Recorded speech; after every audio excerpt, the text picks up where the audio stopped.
c'est la nature. C'est la nature. Ma mère, en fait, elle est architecte paysagiste. Et c'est elle qui nous a transmis, en tout cas moi particulièrement, mais même mes sœurs, en fait, elles ont toujours ce côté-là. Mais c'est moi qui me suis engagée professionnellement dans un domaine qui est proche, parce que mon père est ingénieur agronome et ma mère est architecte paysagiste. Et c'est moi qui ai pris le flambeau de l'agronomie, du lien à la terre, du lien à la nature. Et mes sœurs ont gardé ce lien-là, mais pas du point de vue professionnel, plus du point de vue privé et autres. Et cet amour, en fait, pour la nature m'a emmenée à grandir avec ça, en ayant, en fait, ce sentiment de devoir, en fait, de la préserver.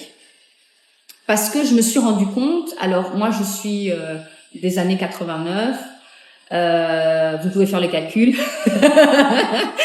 Et à l'époque où il a fallu, donc vers les 2007, où il fallait s'orienter, c'était une période où les métiers de l'environnement ont commencé à naître. Maintenant, ici au Bénin, on est dans les métiers du numérique.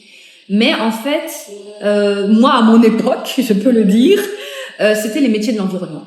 C'était, on commençait à parler du climat, on commençait, enfin, toute une continuité, hein, à la suite des années 60 et tout ça. Mais c'était un moment où, voilà, où il fallait, on nous emmenait à nous sensibiliser sur les problématiques environnementales, sur la gestion durable des ressources, etc. Et donc, j'ai décidé de faire un parcours agronomie, spécialité environnement, et que j'ai fait en Belgique. Et j'ai vécu à peu près 8 ans en Belgique et j'ai décidé en fait de revenir sur les terres africaines parce que non seulement je sais que j'avais un lien au Bénin, mais j'ai fait un temps en Guinée. J'ai fait 2 ans en Guinée sur un projet de création d'une aire protégée qui s'appelle le Moyen Bafi, qui est actuellement, ça fait déjà 5 ans oui, ça fait 5 ans, 2019 que ça a été, 2020 que ça a été acté comme aire protégée. Et donc cette relation à la nature m'a emmenée à travailler pour la Wild Chimpanzee Foundation, le African Parks, la Zoological Society of London, le parc national de la Pendjari au travers African Parks. Actuellement, je suis à Eco-Bénin, qui est une ONG qui est dans l'écotourisme et l'éco-développement. J'ai eu l'opportunité en fait voilà d'être volontaire solidarité internationale. C'est comme ça que j'ai pu aller en Guinée. Donc j'ai un parcours qui me permet d'avoir en fait que ce soit dans le tourisme, dans la relation avec les communautés, que ce soit dans le suivi écologique et également dans les financements sur lesquels je suis en train de travailler maintenant, et également en fait l'éducation en fait à l'environnement, la communication autour de l'environnement. Et je pense que c'est et la gestion en fait des ressources naturelles et tout ce qui est autour. Et cette passion-là, ce qui fait que souvent en fait, quand on lit mon CV, on voit un profil de gestionnaire. Donc souvent en fait, on se dit mais est-ce qu'elle va être gestionnaire de parc un jour et tout. Je l'ai orienté différemment que je vais l'aborder. Et ce processus-là, qu'est-ce qui est le lien? C'est que je me suis toujours, c'est-à-dire c'est une question que je me pose moi-même et j'essaye dans mes actions et dans les ONG dans lesquelles je travaille et dans mes activités. Notamment ce matin, j'ai intervenu dans une séance d'une association qui s'appelle les Jeunes Alliés de la Nature. Ma mère ou bien votre tante et tout ça sont dans Acte Éco, Action écologique, la lutte contre les sachets plastiques. Comment est-ce que, ma question centrale, c'est comment l'humain peut rééquilibrer sa relation à la nature. Comment l'humain peut être en harmonie avec la nature. Et ça, c'est vraiment ma question transversale qui me motive à faire toutes les actions que je mène, à travers, en fait, oui, c'est ça, les ONG et autres. Et Juste pour faire un petit bac, un petit retour en arrière. J'ai privilégié, je suis environnementaliste, mais j'ai privilégié comment on appelle ça, la conservation de la nature. Et cette conservation en fait de la nature, je l'ai encore plus orientée sur l'étude des singes. Donc, j'ai eu l'opportunité ici au Bénin d'aller en forêt, puisqu'il y en a plus en forêt, mais sinon on en a aussi en savane, de pouvoir un peu étudier les singes. Donc, dans cette étude en fait sur les singes, ça m'a emmené aussi à pouvoir assister au premier congrès de la Société africaine de primatologie en 2017, qui a été organisé en Côte d'Ivoire. Et tout. Et donc, j'essaye comme ça d'être soit dans des réseaux internationaux, soit dans des réseaux locaux, à travailler que ce soit pour des ONG internationales ou des ONG locales. Et là, dernièrement, du coup, comme je le disais, je travaille à Eco Bénin en tant que chargée de développement des opportunités. Donc, je suis dans la recherche de financement. Et également, en fait, parallèlement, j'ai avec mon mari, actuellement mari, et d'autres amis, d'autres personnes qui sont dans la même vision que nous, on a créé en fait, on est en train de formaliser l'ONG Épanouissement pour tous. Et justement cette question de harmonie avec la nature.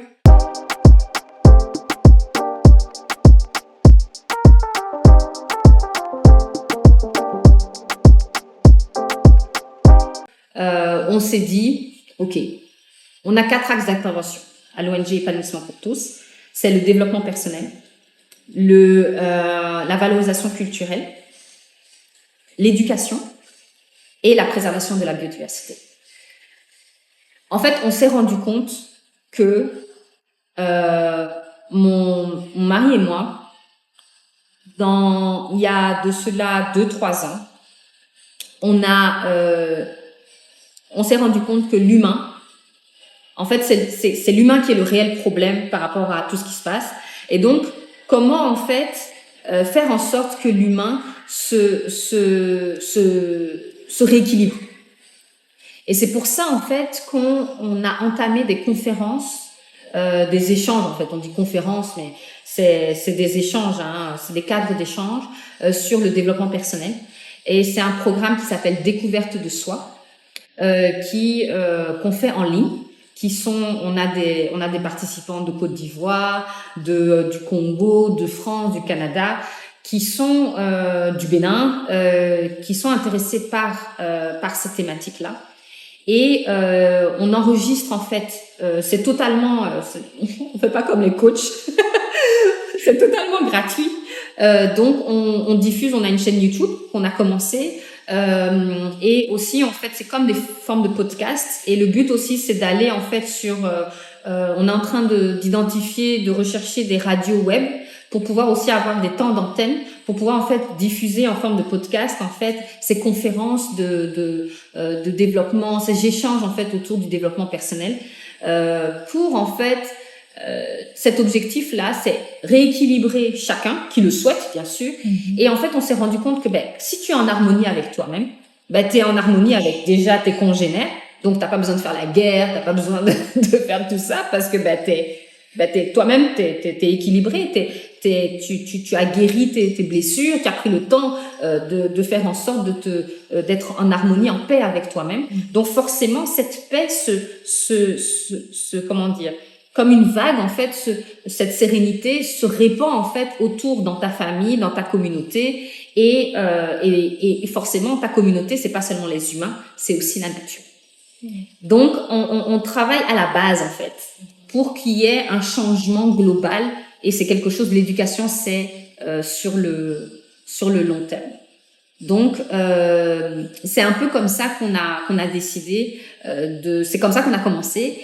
Et depuis 2024, on a décidé en fait de passer à une plus grande échelle. C'est pour ça qu'on a décidé de créer une ONG d'élargir nos axes d'activité. Et donc, le but, c'est de créer une école à la pédagogie alternative. C'est pour ça le volet éducation. On commencera par la maternelle, ici à Calavi. Et on a également, en fait, un site du côté le volet développement personnel et préservation de la biodiversité. On a un volet à la sortie de Ouida, juste à la sortie de Ouida. On a un site qu'on nous a mis à disposition qui est en fait, c'est 4 hectares, moins de 4 hectares. Et on a 2 hectares qu'on a aménagés et il y a 2 hectares qui sont de la forêt, en fait. Et là-bas, en fait, c'est notre site expérimental. C'est-à-dire quoi? C'est un lieu où on y pratique l'agroécologie. Le but, c'est de développer des logements, voilà, pour ceux qui veulent venir en vacances, qui veulent venir se reposer et tout, mais dans l'esprit bioclimatique, donc des éco-constructions.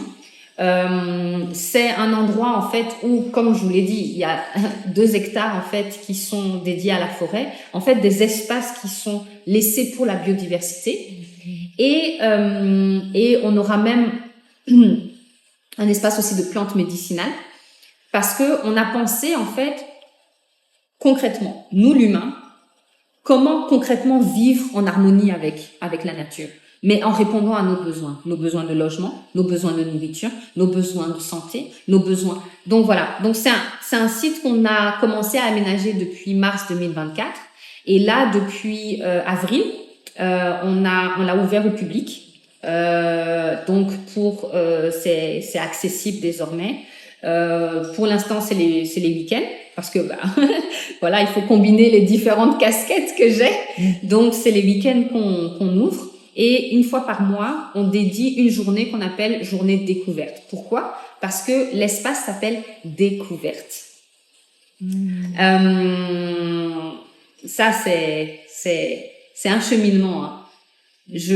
Moi-même, j'avais créé une société qui s'appelait Découverte, SARL, et on proposait des produits éco-responsables, on faisait des animations éducatives, et je me suis rendu compte que non, que c'était pas ça. Il fallait aller à l'essentiel, à la base. Et donc c'est comme ça, avec mon mari, on a commencé et on a fait découverte de soi, et on est allé vers